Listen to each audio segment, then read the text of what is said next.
Bienvenidos a la quinta edición de Greenhouse Radio, transmitiendo directamente desde el segundo subterráneo de la Virgen del Cerro San Cristóbal con los incombustibles Bastardos sin Gloria.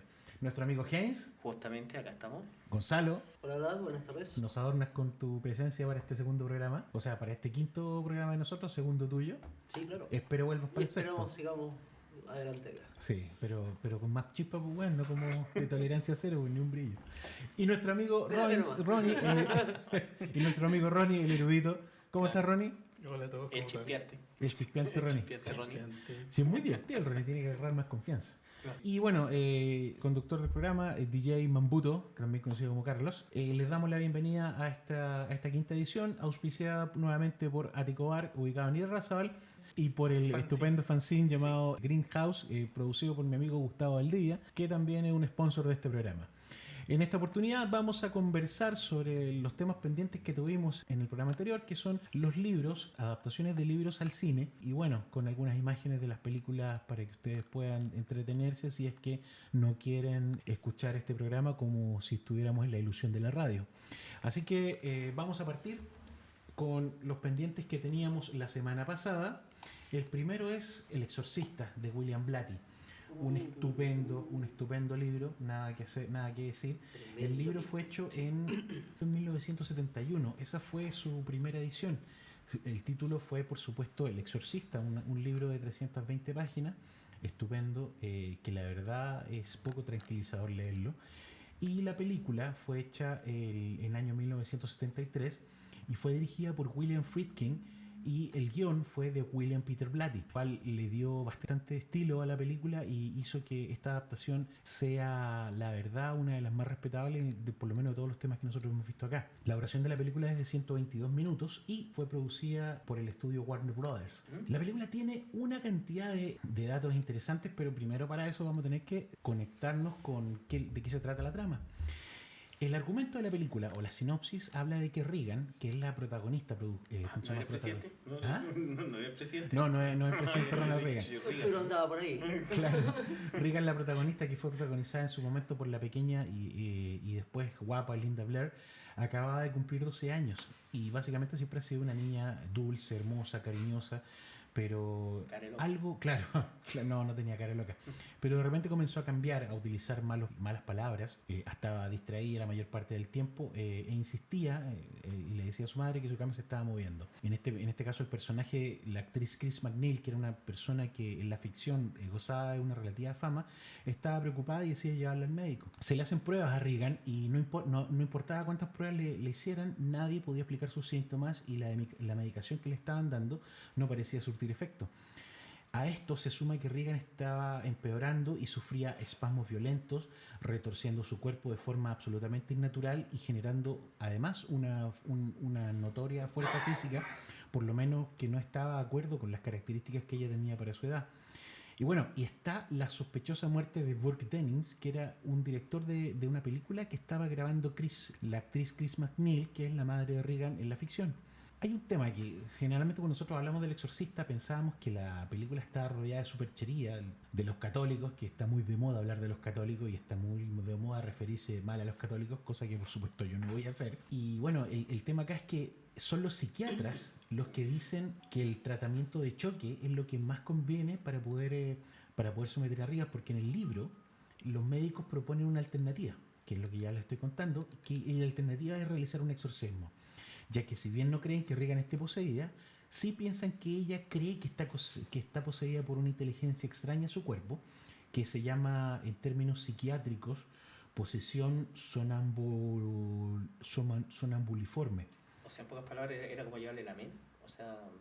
Claro, era llevarle la mente, pero ellos dicen que el tratamiento de choque de lo que significa el exorcismo podría sacarle el demonio del cuerpo. Que es algo que en la película yo no recuerdo que funciona. En la película por lo menos no... Aclarando un poco, es como una especie, así como dentro de mi punto de vista, como una especie de segunda personalidad latente. Exacto. Podríamos hablar. Gonzalo aparece y desaparece. Exacto, Gonzalo conoce bien del tema. porque él sufre lo mismo. No. No, porque Gonzalo tiene amplios conocimientos de psicología. No de la Universidad of Manly precisamente como los sabios de internet. No, sí, bueno, la psicología dice, sí. No, este cabro sabe. Entonces, como digo, es interesante que el tratamiento está propuesto por los psicólogos dentro del libro. Después, más adelante, vamos a ver que se supone que esto está basado en un hecho real, pero bueno, vamos a contar de qué se trata después. Es como el exorcismo de Mary Rose de la última que decían Sí, que era verdad. Sí, bueno, el exorcismo de Emily Rose sí está basado en una historia real y que es bastante cruda y que se llevó a la corte. De hecho, todo lo que se ve en la película, bueno, por lo menos la parte de la corte, es real y es verídico. Y las escenas del exorcismo de Emily Rose están en la red, se pueden buscar. A lo mejor vamos a colocar algunas acá, pero son bastante crudas. No es una película simpática. Pero los realizadores de esa película pudieron hacer un mix muy hábil mezclando la realidad con la ficción. Tanto así que yo a las 3 de la mañana tenía la luz prendida y estaba preparado para cualquier cosa. Pero eso ya es parte de mi psicosis. Claro. Eso fue ayer, ¿no? Eso fue ayer, ¿no? Claro. Bueno, dentro de la película, la madre de Regan, Chris, se cita con un psiquiatra y un sacerdote jesuita, el padre Damian Carras, que todo el mundo conoce si es que efectivamente vieron la película, y le solicitan un exorcismo. Sin embargo, Carras se muestra escéptico porque las personas que están viendo el tema del exorcismo generalmente son personas que tienen ese perfil, que primero tienen que darle muchas vueltas al tema, y eso es de la vida real, tienen que darle muchas vueltas al tema para poder declarar un exorcismo. Ya se vio en cintas como Stigmata, en donde el padre, que creo que me parece que estaba protagonizado por Gabriel Byrne, exactamente, el diablo de Arnold Schwarzenegger en The End of Times, o el capitán del bote en The Ghost Ship. Maravilloso. ¿La versión vieja o no? La versión nueva que se hizo hace poco. La Irma. Sí, ahí nomás. Pero estaba protagonizado por actores bastante entretenidos. Pero no nos demos la vuelta. El asunto es que el padre Carras se muestra escéptico, pero va cambiando de opinión cuando descubre que Regan habla al revés con fluidez y que las palabras ayúdame aparecen escritas en su piel ante sus ojos, lo cual no deja de ser impresionante, incluso en ficción. Así que el padre Carras le pide al arzobispo y este le concede un exorcismo. Sin embargo, como el padre Carras no tiene experiencia en la materia, la iglesia contacta con el filósofo paleontólogo y sacerdote, padre Lancaster Merrin, para que dirija el exorcismo. Y sin embargo, la enfermedad cardíaca que arrastra desde hace tiempo acaba con Merrin durante el ritual. A solas con la criatura, el padre Carras se enfrenta a Regan, o a aquello en realidad que la está controlando, y le dice que tome su cuerpo. El ser accede y antes de perder el control sobre sí mismo, el padre Carras se lanza por una escalera que está al final de la habitación de Regan, cayendo, rompiéndose el cuello y llevándose con él a la criatura y salvando a la pequeña. Ese básicamente es el argumento y sinopsis de la película, que no es una rotería decirle a ustedes en qué termina, porque básicamente esta película es parte de la historia del cine, y ya con 30 años nadie se puede quejar de spoilers. Ahora, tenemos que hablar de qué tiene en común el libro y la película. El argumento de la historia, a rasgos generales, es muy parecido. La posible responsabilidad del divorcio de Chris se habla que en varias ocasiones se plantea si la culpa del mal de Regan es el divorcio de sus padres, aunque la respuesta básicamente nunca se concreta, ni tanto en la película ni en el libro.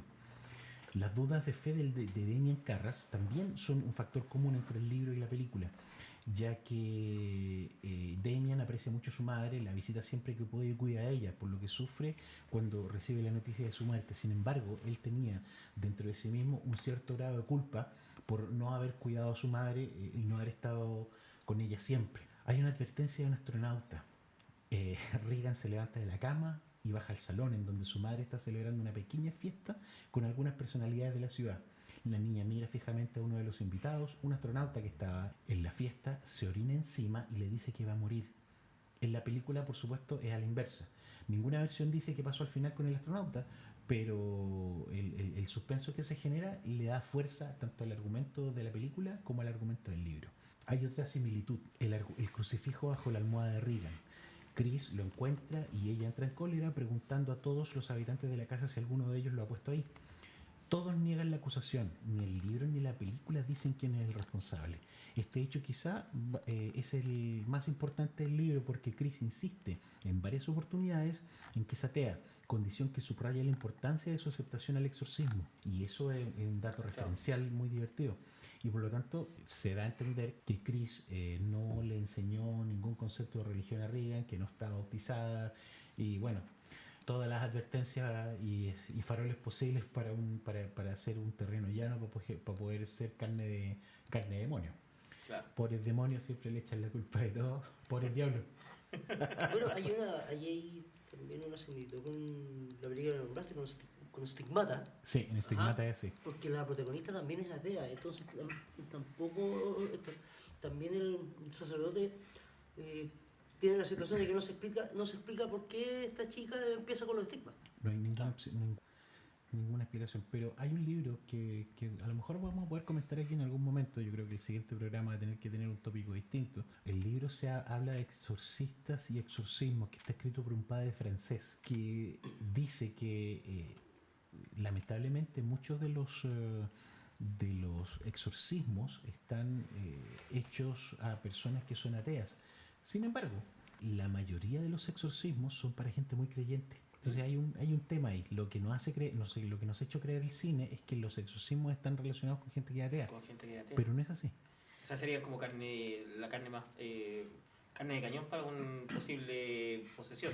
Claro, asumen que cuando hay un bautizo y ciertos sacramentos tiene una cierta protección. Claro.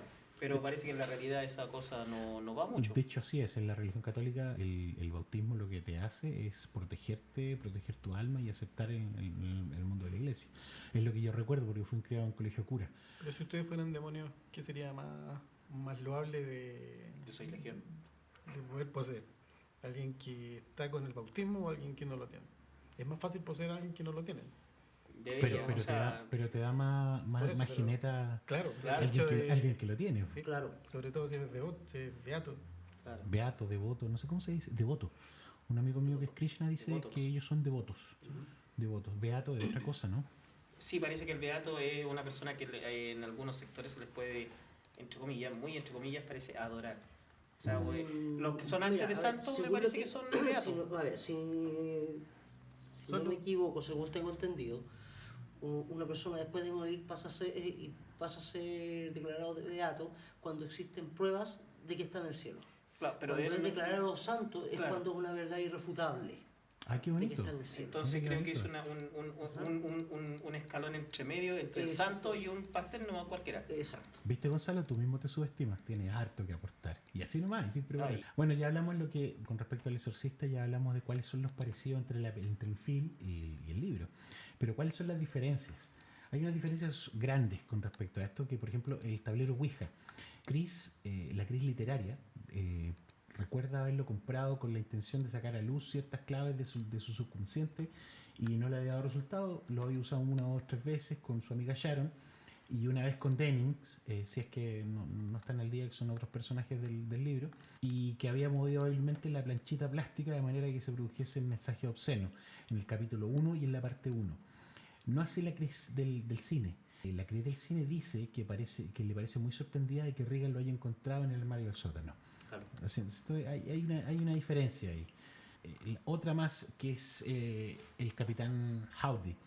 En la versión española se llamaba Capitán Trueno. Yo no sé por qué los españoles tienen esa costumbre de hacer esas traducciones nefastas. O sea, los mexicanos en este caso. No, la versión española. Los mexicanos respetaron el nombre del Capitán Howdy, sí. Pero los españoles no, le pusieron Capitán Trueno y da la impresión de que era un superhéroe, así como... Puede ser Capitán Trueno. Es un personaje de cómics de ¿Cierto? España. Sí. ¿Cierto? Es un capitán... Hicieron una película. Sí, pero es un personaje medieval, ¿no? Sí. Ah, sí. Sí, debe estar inventado por ahí mismo, por donde está el príncipe valiente. Debe haber estado metido algo así como el Cid. Sí, y tiene corte príncipe valiente. Yo creo que lo había visto alguien, por eso me sonaba tanto. Bueno, el asunto es que el Capitán Howdy... A ver... ahí está, mi amigo Ronald me lo está mostrando. Sí, efectivamente. Sí, hay que alargar, por favor. Sí. No, me está mostrando a la ilustración del Capitán Trueno. Como Pepe Trueno. El Capitán Howdy. Si vuelven a escuchar eso y no nos escuchan a Jaime y a mí, porque arrancamos. ¿Ya? Claro. Sí. Bueno, en el libro, el Capitán Howdy, Regan se comunica con su amigo imaginario mediante una ouija sin saber de qué se trata del demonio Pazuzu. En la película, la niña nombra al Capitán Howdy al principio, pero no volvemos a saber de él, al menos de forma perceptible, porque su cara se repite de forma subliminal a lo largo del film.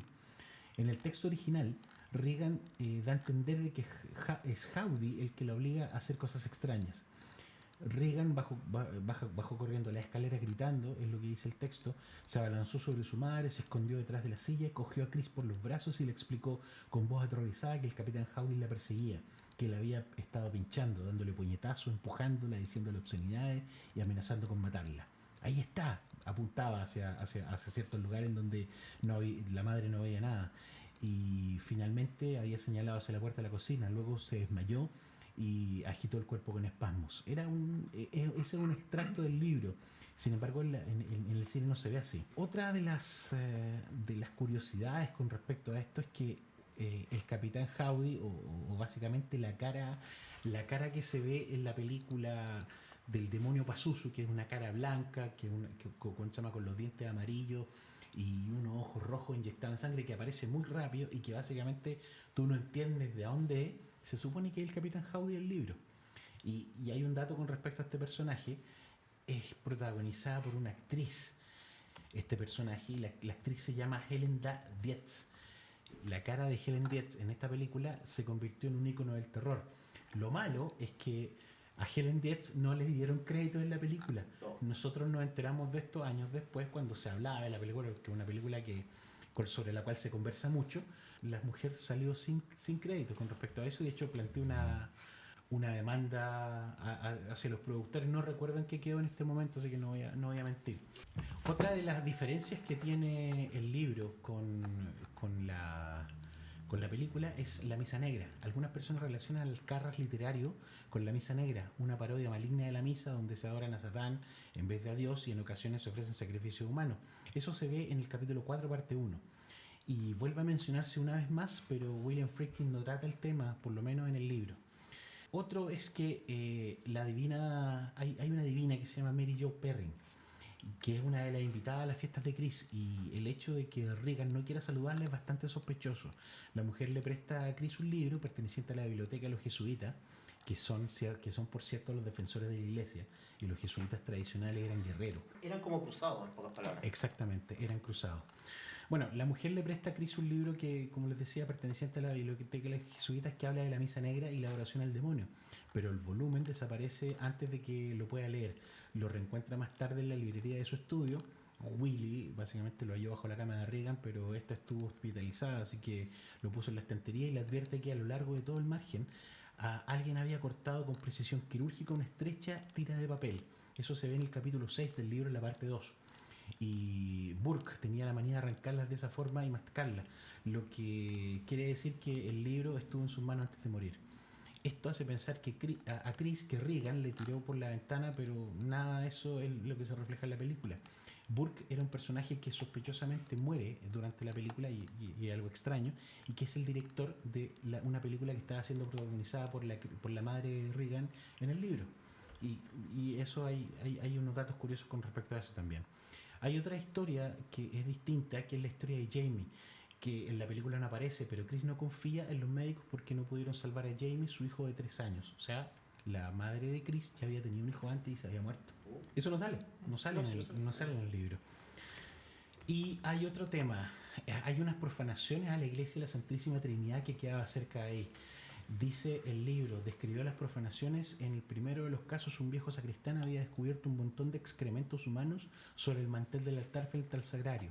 Luego, con rodeos y eufemismos, se explicó que se había encontrado un enorme falo esculpido en arcilla, bien pegado a una estatua de Cristo, en el altar de la izquierda. Eso se ve en el capítulo 4, en la parte 1.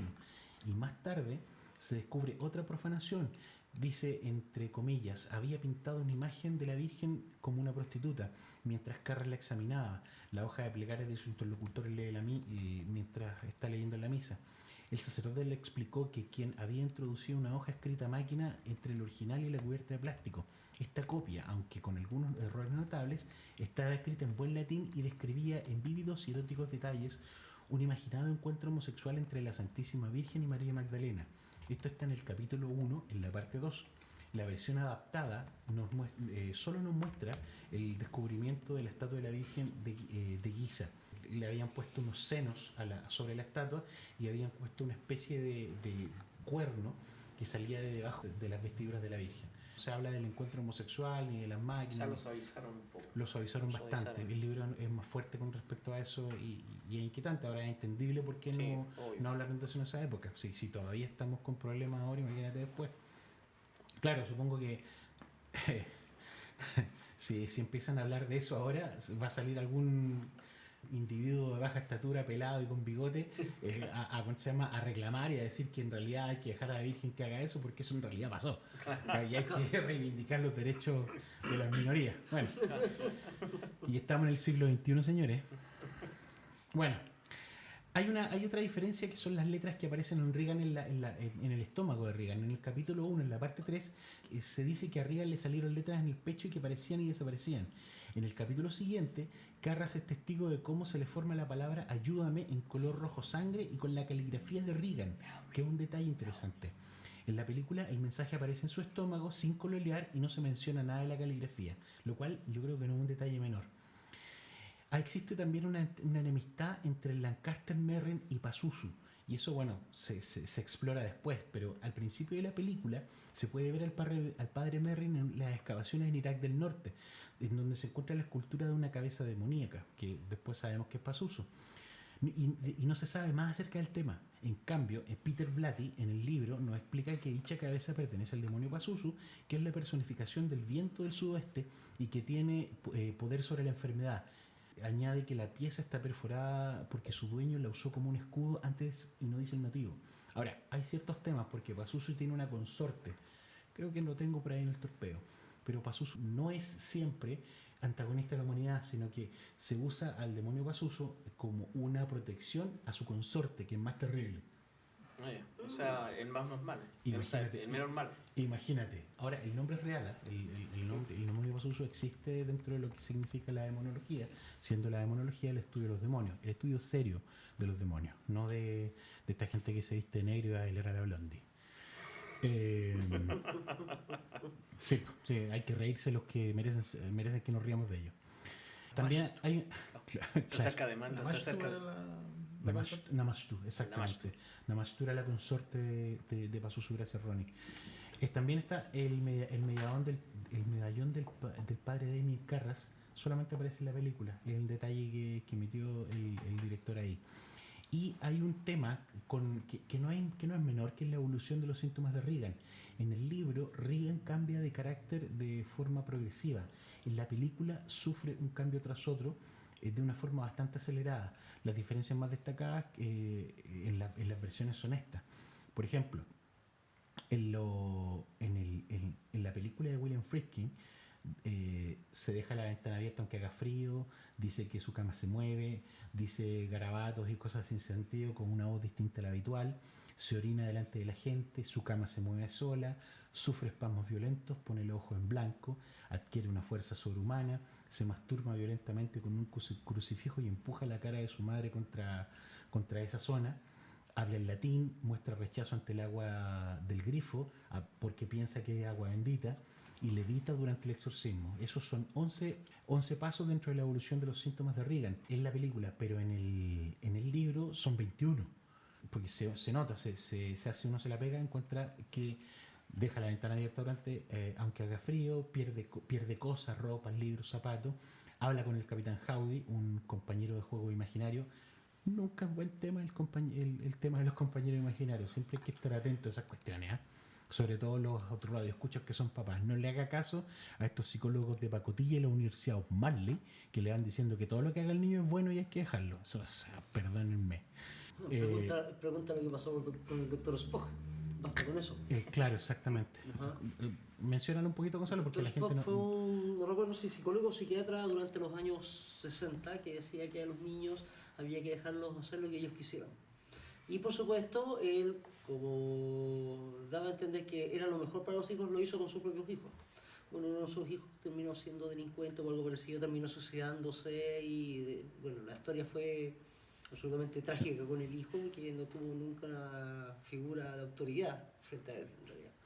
Si no nos creen, creo que está muy bien, búsquelo en la red. Doctor Spock, psicólogo, no si de algo sirve lo que estamos hablando acá, es porque, por ejemplo, no le deje hacer todo lo que quiera a su hijo, por favor. O sea, las personas que dicen eso son básicamente idiotas. Para no perder el hilo de esto, otro de los síntomas era que la niña efectivamente también dice que su cama se mueve, pero también muestra insomnio, hostilidad, patea y tira las cosas, no quiere comer, está más enérgica que nunca, se queja de que alguien le cambia los muebles de lugar, fenómeno poltergeist, dice palabrota en una voz distinta a la habitual. Eso se ve también en El Conjuro, Heinz, ¿cierto? La película que tuviste. También El Conjuro se ve bastante. Claro, sufre espasmos violentos, pone los ojos en blanco, deja la ventana abierta porque dice que huele a quemado, dice cosas sin sentido. Gonzalo, estáis poseído. Se orina delante de la gente. Está poseído, su Gonzalo. colchón, claro, su colchón se mueve solo, hace ruidos de animales, maulla, relincha, ladra, se tuerce de forma extraña. Dice que el capitán Howdy le está haciendo daño. Más respeto, que se escucha todo. Camina con el cuerpo doblado en arco hacia atrás y con la cabeza rodando en los tobillos, que de la versión original, en la theatrical version, no está. Y aparece en la edición de los 30 años, que por supuesto pueden encontrar acá en la biblioteca que tenemos acá. De hecho, me equivoco, o aparece más veces que en la versión original la cara de Pazuzu también. Sí, también aparece mucho más. Aparece en la pared de la pieza. ¿Recuerdo? Así es. Como dato curioso, la caminata de araña que se hace en la película está protagonizada por una doble de Regan, que es una actriz y contorsionista, que efectivamente ella camina hacia atrás. Sin embargo, a ella la toman con un cable del estómago para poder soportar el peso del cuerpo y que no se caiga. Sin embargo, el efecto es bastante desagradable y no es menor. De hecho, yo lo vi eso en película. Yo no había visto película japonesa previa a 1973 en donde se mostraran cosas así. Así que me parece que una cosa buena, los japoneses le copiaron a los occidentales, lo cual no es menor, porque los japoneses tienen cosas bastante más desagradables en su bestiario. Sí. Lo que copian generalmente lo mejoran. Sí, claro, claro, exactamente. Dentro del punto 17, la cara de Regan se transforma durante la sesión de hipnosis y le huele el aliento. Genera halitosis espontánea y el rostro se le deforma, que en el libro te lo describen de una manera muy incómoda. Hay una serie que se llamaba Millennium, protagonizada por Lance Henriksen, que una de las personas con las que él se encuentra tiene una transformación de cara en televisión.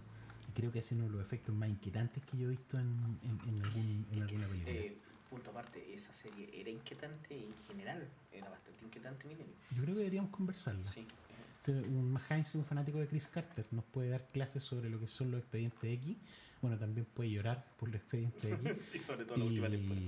Y también sobre Millennium. Después, ya dentro del final de la evolución de los síntomas de la niña, al final empieza a hablar un idioma inteligible, o básicamente mombo jumbo, y al final adquiere su fuerza sobrehumana, habla en alemán y en latín. Heinz, hablar en alemán es malo. Depende. Claro, yo vi un chiste. ¿Cómo dicen los alemanes te amo? Claro. Espantoso. No se Espantoso. ¿Cómo será la película de romance alemana? Muy corta. ¿Cuándo has visto tú un poeta alemán que sea reconocido a nivel mundial? Con eso ya te lo digo todo. ¿Hay poetas alemanes? ¿Cuál?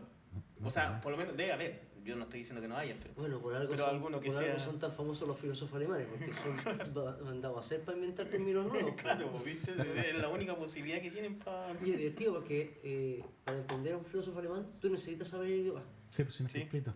¿Ah? El alemán te invita, te alarga las palabras. No solo hay un tema con el idioma aglutinante, sino que más que nada por el hecho de que muchos términos que son creados por filósofos solo se entienden en el idioma. En el idioma. Sí. ¿Tú hablas alemán, Heinz? Muy poco. Un poco, pero Ya sí que hablas. sí, un poco. Como dije, muy poco. Lo hablaba antes con mi abuelo. Ahora mi abuelo está muerto, así que es poco lo que. Y si el alemán, lamentablemente, a diferencia del inglés, uno tiene que estarlo practicando constantemente, si no, se Muere. pierde. Sí, muere. Sí. Muere. Y muere de manera horrible porque es ser. ¿Cómo se dice muerte en alemán? Horrible. Al final del libro, o sea, al final de los rechazos que tiene Reagan, muestra rechazo al agua bendita. O sea, son 21 pasos para llegar a eso y en la película son 11. Es evidente que, por cierto, la película se tiene que hacer más corta, pero igual se pierden detalles porque hay muchos detalles que aquí yo los leo y claro, es algo que ustedes van escuchando en una lista, pero cuando lo ven inmerso dentro de un libro y cómo lo trabaja William Blatty, es notable y creo que hay que... No hay todo desde el punto de vista que el libro llega inmediatamente a la psique de uno. A Claro. diferencia de la película. Claro, aparte que el narrador es mucho mejor. Claro. Sí. Bueno, ya, vamos. Eso es lo que nombra Lovecraft sobre, que le llama la novela preternatural. ¿Preternatural? Sí, Lovecraft nombraba un tipo de novela o sea, hacer una novela que él buscaba crear ese tipo de novela, una novela preternatural donde en cierto modo el narrador llegaba a tus miedos más íntimos, Claro. ajá, y con el solo relato podía provocarte miedo. Pero si tomas desde el punto de vista que Lovecraft te describe un árbol de Pascua y te cagas de miedo. Sorry por el te cagas. Sí, es verdad. Es complicado, o sea. Sí, Lovecraft, todas las cosas de Lovecraft tenían tentáculos. Yo me imaginé con la casa de ese hombre, Cosa que tampoco le presentaría ni un familiar a Lovecraft, pero eso es otra cosa. por cierto. Bueno, hay varias otras diferencias en el libro, como por ejemplo la enemistad entre Dennis y Carl, y ya que el director de cine se burla mucho de Carl llamándole cerdo nazi y derivados que hay al respecto en el libro, el suizo jamás pierde la calma ante sus ataques, pero en la película se ensarzan en una pelea durante la fiesta de Chris. Dennis Burke, Dennis Burke, sí. el director de la película, Ujú, así es. que era el profesor Ambrosius en La danza de los vampiros. Ah, sí. No. Mira, Ronnie, qué bien. Verdad, tiene toda la toda la razón. Por eso Ronnie está aquí. Profesor Ambrosius, Si nosotros nos vamos, Ronnie hará un programa solo. Claro, sí. El Ronnie lo puede hacer, somos los acompañantes de Ronnie. Bueno, hay otro tema, que este sí es importante, que es el personaje de William Kinderman, ya que el detective no tiene mucho peso en la película, pero en la novela se nos presenta como un cinéfilo que no es tan tonto como parece. De hecho, se la ingenia para coger un poco de pintura de la escultura del pájaro que tiene Reagan a fin de corroborar si es la misma usada en las profanaciones de la Virgen de la Iglesia. También consigue una hoja mecanográfica por la máquina de Sharon para contrastarla con la que se metió en las escrituras en donde se describe el episodio lésbico de la Virgen para la profanación del mismo tema. Lamentablemente la subtrama se debilita en la novela quedándose sin una resolución sólida, pero en la película ni siquiera se nota, lo cual creo que es una pérdida. Podría haber ganado mucho la película con el detective. Ahorita que a mí me encantan los detectives, son lo mejor. Hay una animación que se llama Animatrix, que se llama sí, El sí. Último Caso. Y es una historia de detective Detective Cat. que el tipo por sus investigaciones deduce la existencia de la Matrix y se ven metido con un agente, con los agentes y con un tema. Es maravilloso. Bueno, lo conversaremos otro día, creo yo. Hay un tema también. La amenaza en la película, hay una amenaza que molesta a Reagan y que no la deja dormir. En el ritual de la novela, la criatura que posee a Reagan hace que baje su presión arterial y el pulso sea rápido, débil y le está básicamente jodiendo el cuerpo a la pobre niña. De modo que si la niña no duerme, se va a morir. Se va a morir de una insuficiencia cardíaca. Sin embargo, el demonio tampoco la deja descansar. Entonces esto se acelera el desenlace porque la situación es aún más crítica. En la película esto no se ve. Había que dar cuenta de lo grave que era la situación de Reagan. Aquí Reagan se mantuvo firme, fuerte y básicamente era un monstruo. Pero en el libro, ella, además de tener estas características, ella también se estaba muriendo. Y tú a medida que ibas avanzando te dabas cuenta que tenían que pelear y ganarle porque si no la niña se iba a consumir. Y hay otro tema, que hay una diferencia. Cuando dice la importancia de mi nombre es Legión, en el capítulo 1, en la parte 4, y Merrill lee el siguiente pasaje de San Lucas. Perdón, voy a parafrasear. Dice, mi nombre es Legión, respondió, porque eran muchos los demonios que habían entrado en él y le suplicaban que no les ordenara precipitarse al abismo. Había allí una gran paria de cerdos que estaban padeciendo en la montaña. Los demonios suplicaron a Jesús que les permitiera entrar en los cerdos. Él se lo permitió. Entonces salieron de aquel hombre y entraron en los cerdos, y desde lo alto del acantilado la piedra se precipitó y se ahogó. El significado de esta frase no cobra importancia hasta que Carras se encuentra cara a cara con Pazuzu. En ese momento, al igual que hicieron los cerdos, permite que el demonio entre y tome posesión de su cuerpo, y se suicida para acabar con él. En el epílogo, Kinderman piensa que el sacerdote se ha quitado la vida porque se sentía culpable por haber abandonado a su madre, que no es un tema menor, por su problema de fe y la falta de descanso por varios días peleando con el personaje de Regan. También está el shock de ver al padre Lancaster Merry muerto en la sesión de exorcismo. Sin embargo, lo que pasa aquí es que solo los lectores del libro comprenden la cara de felicidad de Carras al morir. El libro dice, comillas, irguió de nuevo el busto y vio aquellos ojos llenos de paz y de algo más, algo misteriosamente parecido a la alegría ante el fin de una añoranza del corazón. Entonces resultó ser más importante la frase, más importante que ser un eslogan de película o ser un eslogan de, oye, somos los demonios, somos hartos y somos muchos y te debemos buscar. Y venimos todos en patotas. ¿Sí? Claro, sino que había que entender el pasaje de San Lucas para entender el final de la película. Claro. Y eso se ve en el libro, pero no en la película. Entonces, es un tema que nosotros deberíamos ver. Yo creo que voy a finalizar el tema ahora con algunos hechos para poder pasar a los siguientes temas, pero dice, William Peter Blatty contó que la historia estaba inspirada en hechos reales, que básicamente era un exorcismo que se produjo en 1949 en Estados Unidos, es un caso que está documentado, lo cual no deja de ser interesante. En este panel tenemos ateos. Ustedes pueden creer o no creer en este tipo de cosas. Sin embargo, la influencia de malas energías, la influencia de la misma mente, las enfermedades, sí generan situaciones en donde la gente cree que está poseída por demonios, o bueno, tal vez lo esté, no tengo idea. Pero los exorcismos pasan, y las posesiones, y por ende las posesiones pasan, y no son temas fáciles. Así que a mirar en serio, porque es algo que se tiene que mirar por lo menos con cuidado. Y con cuidado y respeto, porque hay gente que está más loca que una cabra y para poder ganar un poco de atención puede decir que está exorcizada, pero hay otros que están locos y no saben que están locos y son gente que merece nuestra compasión, y hay otros que merecen estar encerrados. Pero es un tema. Claro, amigo, cuéntame. Así, siguiendo un poquito con lo que decías, así como también hay otros que por un afán de ganar plata inventan exorcismo y está lleno por todos lados de gente así. Así es. Otro mensaje para los charlatanes que están dando vuelta por ahí, los que publican en el diario que son milagrosos y que sacan fantasmas de su casa. Tengan cuidado, porque si un día me levanto de malas, voy a empezar a hacer campaña en contra de ustedes. Acuérdense. Con nombre. Y con nombre y apellido.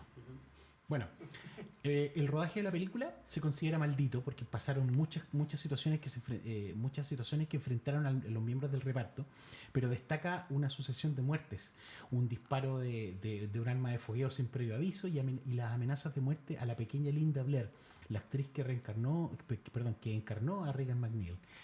Otra cosa, lo que yo les contaba, es que el rostro utilizado para representar al demonio Pazuzu fue el de la actriz Ellen Dietz. Voy a dejar su nombre por ahí para que ustedes la busquen, o tal vez voy a colocar la imagen de ella por acá, que ustedes van a ver pasar varias veces. Y el tiempo convirtió a esta señora y al rostro de esta mujer, que no es fea, por cierto, era bien bonita, en un rostro que es ícono del cine de terror. Qué orgullo, ¿eh? Pero el cine de terror del bueno, porque ya han pasado 30 años, han pasado creo que 20 años desde que vi El Exorcista en la televisión, y compré la edición del 30 aniversario y sabes que todavía no me animo a verla. Me molesta la película, me incomoda. Será por mi origen de colegio cura, pero Bueno, la sí. verdad no es una película El fácil. Exorcista se asume como una de las mejores películas de terror, si es que no es la mejor. Sí, de ahí les voy a preguntar qué les pareció a ustedes, pero en realidad a mí me molestó la película.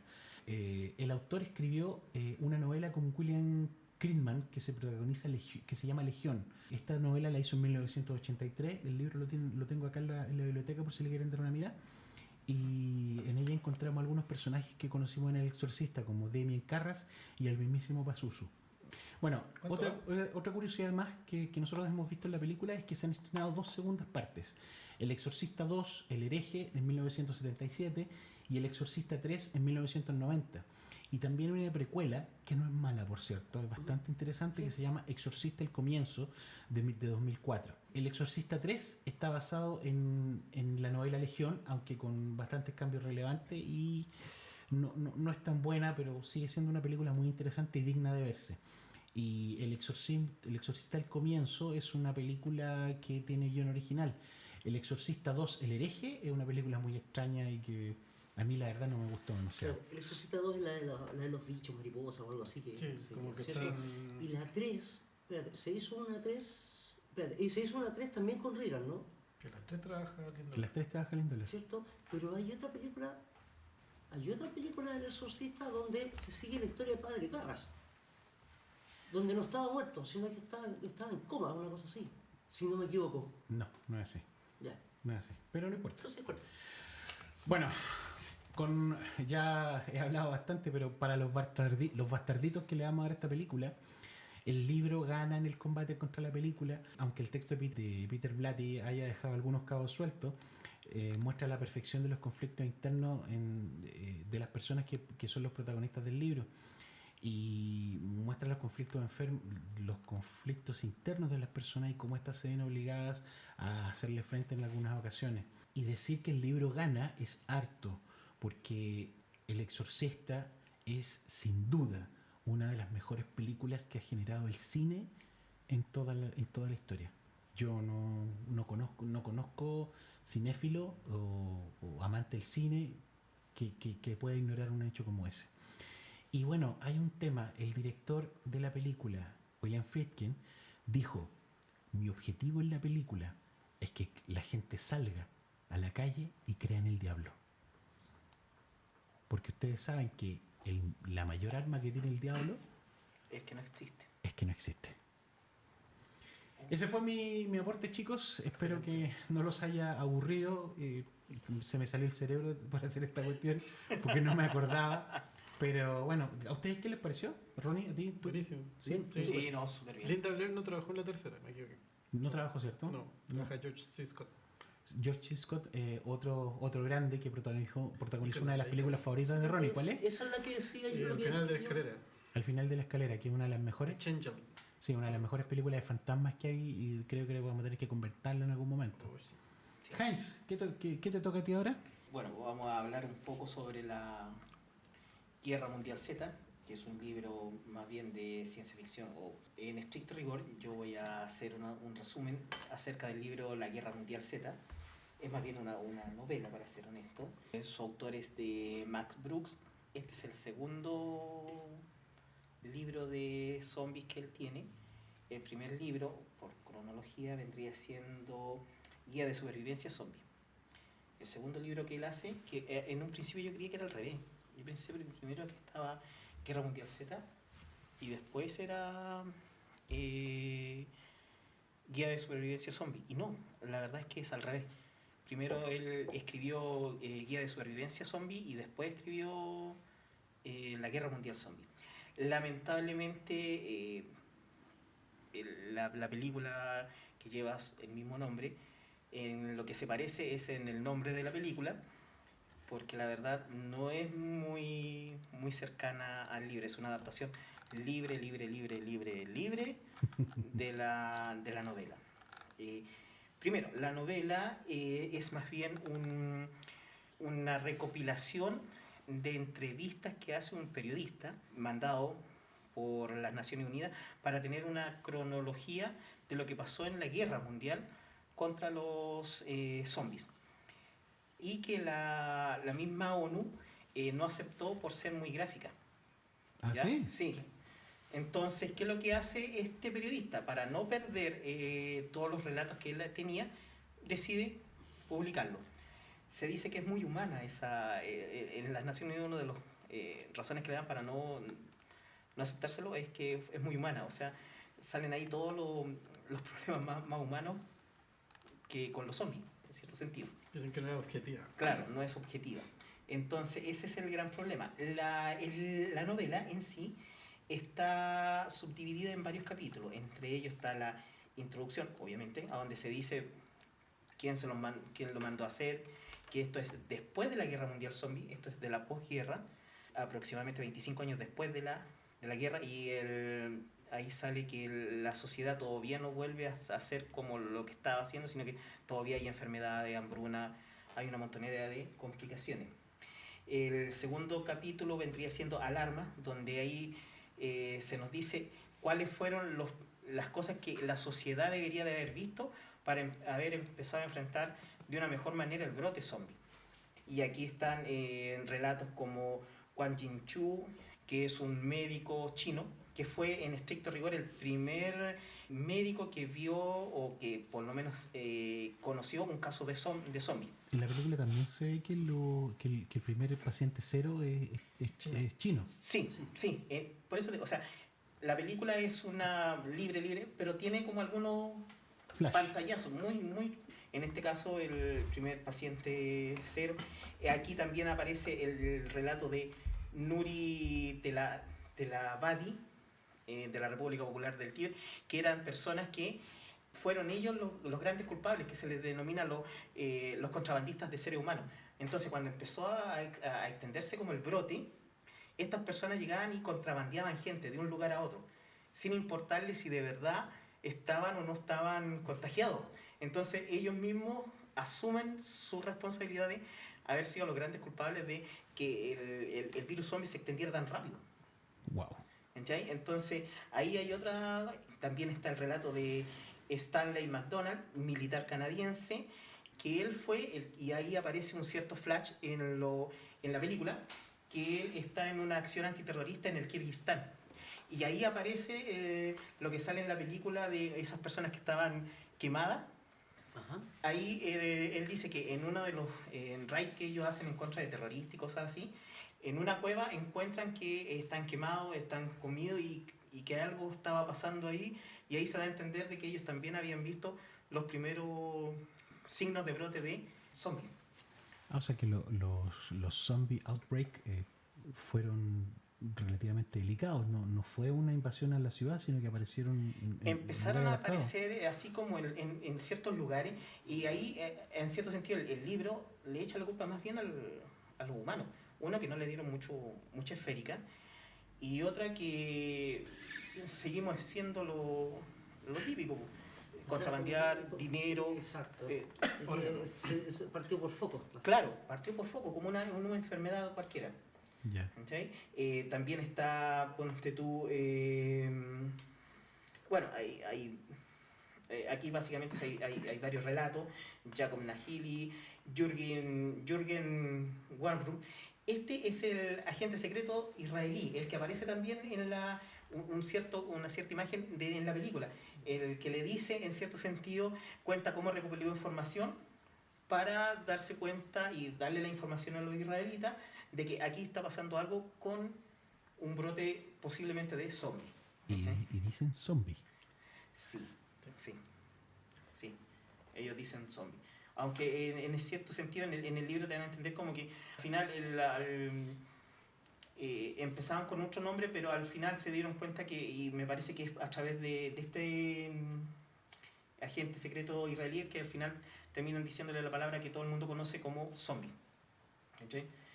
También está el de Salim Koder, que es un profesor de Belén, y aquí hay una cosa muy interesante en el libro, por lo menos en la primera parte, porque ellos te hablan, como este es un relato que está después de la guerra zombie, esto es la posguerra del zombie.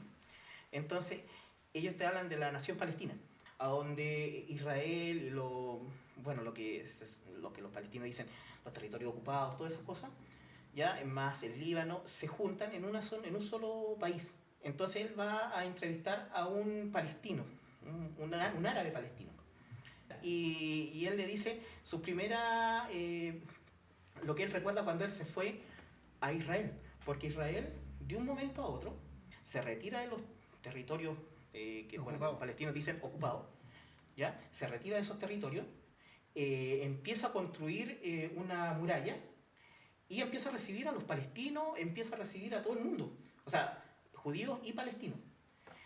Y él dice, yo empiezo a criticar mucho a mi padre porque yo era un militante en contra de la nación judía y de un momento a otro mi papá dice, nos vamos a ir a Israel y todo eso, y él empieza como a criticarlo. Y después te dice qué es lo que pasó cuando él estuvo ahí, que estuvo en un campo de, no le voy a llamar un campo de refugiados. Y ahí los mismos médicos palestinos le decían, usted tomó una buena decisión, usted se quedó, hizo lo mejor que pudo haber al quedarse acá, lo van a tratar bien y todo eso. Y él no creía, él creía que era como dejar pasar a los palestinos y matarlos. Ahí también se empiezan a dar las primeras cuentas de que en Israel, que no se ve en la película, en Israel la gente, los ortodoxos, los judíos ortodoxos, toman la arma. Y hay una guerra civil en Israel, ¿por qué? Por la decisión de Israel de aceptar a los palestinos en suelo israelita. ¿Los judíos ortodoxos son los antipalestinos? Los radicales. No, son más radicales, son gente que En realidad, es básicamente... Sí, es básicamente gente que lleva la religión a la vida cotidiana. Eso se vendría siendo como los ortodoxos. Entre ellos mismos son más radicales. Son como los musulmanes radicales. Claro, una cosa ¿Quién así. no quería? Son ¿Los israelíes ortodoxos? talibanes. Por ejemplo, Son como, Claro. como los musulmanes que siguen la charia. claro, ¿sí? por ejemplo, el problema está en que, y aquí sale una cosa aquí, ¿por qué perdieron esa guerra civil los judíos ortodoxos? Es que los judíos ortodoxos, de verdad, ellos no hacen el servicio militar en Israel. Por una cosa de religión y todo eso, ellos no lo hacen. Entonces, obviamente, después tomaron la arma, pero ellos no sabían ocuparla. Entonces, al final perdieron la guerra civil. Para preservar la paz hay que saber usar las armas. Claro, entonces... ¿Tiene sentido? Pero Yo lo veo. ahí se dan cuenta y ahí empiezan a decir los primeros pasos de la guerra civil interna que tiene Israel. ¿Por qué? Por aceptar a los israelitas. ¿Ya? Entonces, esos son como el primer capítulo de la introducción de cómo empezó a pasar esto en todo el mundo del brote. Vamos enterrando las armas porque tenemos un problema más grande. Claro. O sea, en el fondo lo que pasa es que los israelíes se dieron cuenta de que la epidemia de los zombies existía. Claro. Y ellos se dieron cuenta que los perros, por ejemplo, eran los primeros que podían oler a los infectados. Entonces dijeron, si nosotros no tenemos controlada la epidemia, esto se va a expandir a niveles que no vamos a poder manejar. Y es mejor tener un vivo, Claro. Aunque aliado, sea tu enemigo, pero pero es preferible tener controlado un vivo a que tener tengáis millones de zombies Claro. potenciales. Entonces, esa fue la idea. Los traían y los perros, por ejemplo, eran antes de hacerle cualquier tipo de diagnóstico, Claro. los perros eran la primera fase que pasaban. Igual que en Terminator. A todos los heridos los dejaban hacia Claro. un lado y después empezaban a examinarlos. Y los perros discriminaban más o menos quién eran por el olor. Y ahí los ¿Quién está tomaban los infectado? soldados. Entonces, hay una visión bien Buenísimo. fuerte de eso en el libro.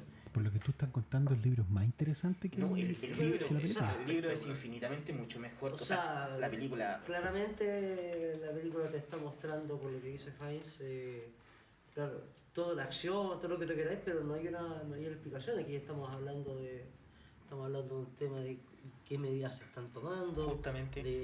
en cierto Es que el libro cómo se sí, expresa la el gente. El origen te está dando razones políticas, qué pasó, por qué, cómo. Es como un Se supone Wal- que el origen, ponte tú, nace en China.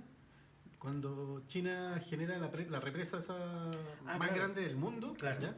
Quedaron gente que todavía se ganaba la vida buscando cosas que quedaron en las aldeas que fueron enterradas. Claro. Ya. Entonces supone que el chico que es el portador, el primer portador el primer portador es fue de ahí. atacado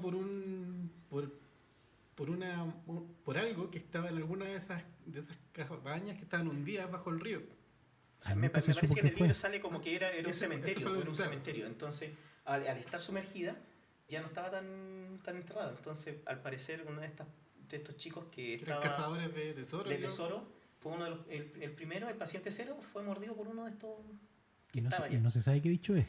O sea, No, se nunca se asume supo. que Se se asume que fue un zombie que estaba zombie. por Un ahí. zombie, una especie de Claro, ghoul. que algo ya así, estaba ¿no? ahí, claro, un ghoul, alguna cosa así, pero que estaba enterrado. Suponte con el agua, no sé, pues Claro. habrá No sé. roto algún sello. O sea que el paciente cero no es el chino. Sí. Sí, No, po. O sea, El paciente cero no es el chino. que se conoce como Claro. paciente claro. cero, sí. Es que el paciente cero sí puede ser el chino. Quien lo mordió es el vector. En estricto rigor. Claro, tiene sentido. ¿Viste? Explica lo que es el vector, Gonzalo, para El nuestros vector auditores. es el agente que transmite la enfermedad. Por ejemplo, los vectores se les llama a los mosquitos. Ya. Son los que transmiten, no sé, la mosca tsetse que te da la enfermedad del sueño. Ese es el vector. Se le llama vector porque es quien transmite, quien tiene de dentro la bacteria o el virus y lo pasa a otro huésped. O sea que una enfermedad podría estar viviendo miles de años sin ser transmitida a alguien que catalice los síntomas de una enfermedad propiamente tal. Sí, Claro. sí. Ah, buena. Claro, de hecho, por ejemplo, se dice que hace poco se estaba hablando de que el virus del SIDA existe aproximadamente en los años 20 del siglo pasado. Y recién los primeros casos fueron a fin de los 70. Y yo me pregunto qué estaba pensando el primero que tuvo algo raro con un mono. ¿Sí que estáis pensando, Heinz? La verdad es que estaba tan borrado que no me Estaba acuerdo, borracho, no no, me no, acuerdo, sí. no me Estaba pensando acuerdo. en la monachita. Claro, estaba borracho el pobre. Oye, Heinz, ¿y en el libro los zombies también eran, eran una miriada de cosas que formaban torre? ¿O no?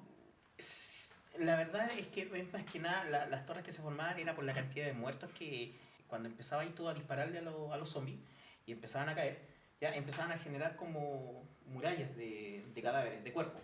En la Como película el no era así, ¿cierto? No, o sea, Los zombies es como la idea, la misma idea, pero no se hizo Me da bien. la en la impresión de que película. eran los lentos los zombies. No, Los los típicos- zombies eran más lentos, pero sí era una gran cantidad de... Eran los zombies Romero. Claro. No son rápidos como en la película, pero sí la cosa de que empiezan a crecer como murallas, así, porque van cayendo, eso sí se da en el libro. ¿Ya? Entonces, ahí hay una mezcla. Puede ser que la interpretación que le dieron al leer el libro es que pasaba eso. La verdad, eso ya era más lento y que básicamente porque a donde estaban volviendo a matar al zombie, quedaba ahí y los cuerpos empezaban a apilarse unos contra otros y ahí empezaban a crecer. Y como el zombie seguía viniendo, entonces se empezaban a apilar Ahora, hacia arriba. me salta una duda. Con respecto al libro, se supone que el libro te cuenta, son relatos de testigos Sí. 25 años después. ¿Pero qué pasa con los zombies? ¿Son exterminados? ¿Quedan brotes por ahí? Son exterminados. De hecho, hay una cronología después en el libro que te dicen en el año 2025, China, porque en China es la última batalla contra lo que quedaba de los zombies. Ujú. Y China en el 2025 se supone que oficialmente se acaba la guerra de los zombies. Ahora siempre quedan pequeñas reminiscencias, por ejemplo, en las partes que están más heladas, que por ejemplo en invierno donde hay hielo y cosas así, todavía quedan reminiscencias de algunos zombies que cuando están congelados están como muertos. Entonces cuando llega la primavera ahí se empiezan a descongelar y empiezan de nuevo a aparecer. Ahora, lo que también se puede dar a entender es que, por ejemplo, cuando tú te mueres, vas a volver como zombie. Entonces, en estricto rigor, va a ser una pandemia que va a seguir. Ya, ok. Pero como... Pero para eso se supone que tienes que haberte transmitido la enfermedad. No, en este caso tú te mueres y te serías convertido en zombie. De hecho, también te dicen aquí que ya venden ciudad y venden, ¿cuánto se llama? Ataúdes especiales para que tú no, por si acaso, no vuelvas. ¿Cachai? Sí, Entonces... es que sí, te entiendo la idea, pero no me da mucho sentido, porque se supone que es una especie de enfermedad que se transmite, porque el zombie se supone que te muerde para... Es que, claro, es Ajá, que o tómalo sea, en punto de vista algún que... bicho anaeróbico o algo parecido, entonces se supondría que si estás eliminando a los zombies, no debería quedar rastro del virus o bacteria que Claro, no, aquí esté en infectando, a este menos que sentido, estuviera, no sé, bajo tierra. podría, también, Sería es que como también eso, podría ser muy rebuscado. algo que Ajá. esté en el ambiente. Entonces todo el mundo estaría ya infectado. Oye, Heinz, ¿y quién gana? En estricto rigor, ¿Quién gana entre la película y el libro? no, o sea, por lejos el libro tiene los 10 bastarditos.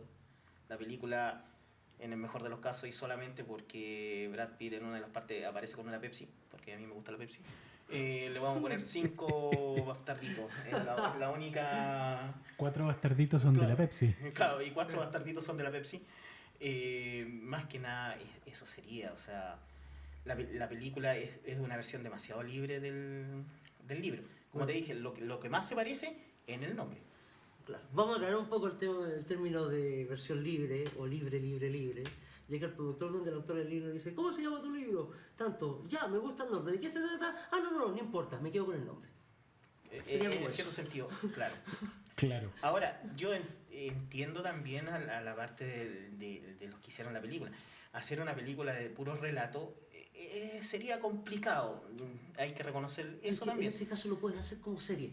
Claro, podría Para comenzar con el relato y Claro. desarrollar una trama con los hechos como tales. Ahora, podría haber Por cada habido, capítulo, por ejemplo. claro, o podría haber habido una mejor adaptación, también podría haber Sí. sido. Pero también tenía que darle protagonismo a Brad Pitt, porque él fue el que leyó el libro, a él fue el que le gustó y él fue el que puso las lucas para la película. Claro. Entonces, desde ese punto de Igual la vista... película tiene grados interesantes. Yo, sin haber leído los libros, encontré que la solución que le dieron a los zombies de ¿cómo se llama?, de infectarse con un virus del resfriado. o Ya, algo eso así. no aparece en el libro. Eso Claro, no... yo lo encontré interesante. Yo lo encontré interesante, aunque sí un poco acelerado. Claro. Claro. O sea, mira, si la película en sí es entretenida. O sea, tiene hoyo. No, la película es tiene entretenida. alguno que otro hoyo por ahí, Sí. pero es entretenida. Pero si comparamos con lo que es el libro, por lo menos con lo que nos ha relatado Heinz, El libro es épico. el libro es El libro increíble. es infinitamente mejor. Ya pues, amigos, entonces se nos alargó de nuevo el programa. Es ¿qué vamos a hacer si cuando estamos conversando lo pasamos bien? Les damos la despedida, les agradecemos por acompañarnos hasta el final, sobre todo a los que dan ok. Les damos las gracias a todos aquellos que están viéndonos, porque cada vez suben más las visiones de este programa, y los invitamos a compartir con nosotros en el siguiente programa. No sabemos de qué va a ser, y como ustedes saben, cuando partimos con el programa, básicamente no sabemos en qué vamos a terminar. Le pedimos que si ven el video completo, denle un like, suscríbanse al canal. Nos vemos la otra semana con DJ Mambuto y los Bastardos sin Gloria. Heinz, Hasta luego, que estén bien. Gonzalo, Hasta la próxima, nos vemos. Hablamos. Ronnie. Nos Chao, escuchan. chao a todos, que estén muy bien.